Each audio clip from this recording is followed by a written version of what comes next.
నాతో మీరు ఏం చెప్పాలనుకుంటున్నారు? నాకు ఏం గుర్తులేదండి.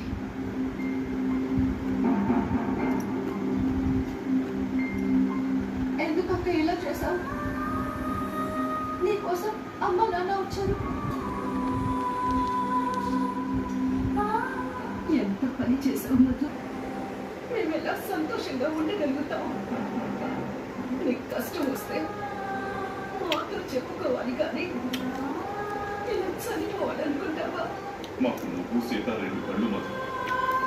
మీ ఇద్దరిలో ఎవరికి జరిగినా మేము తట్టుకోలేమమ్మా. మేము బతుకుండగా నువ్వు చావాల్సిన అవసరం ఏమొచ్చింది? మహా మేము నిన్ను కంటికి రెప్పలా చూసుకుంటున్నాం కదా మధు. నువ్వు ఎందుకు ఇలా చేసావు? చాలా పెద్ద తప్పు చేసావు మధు.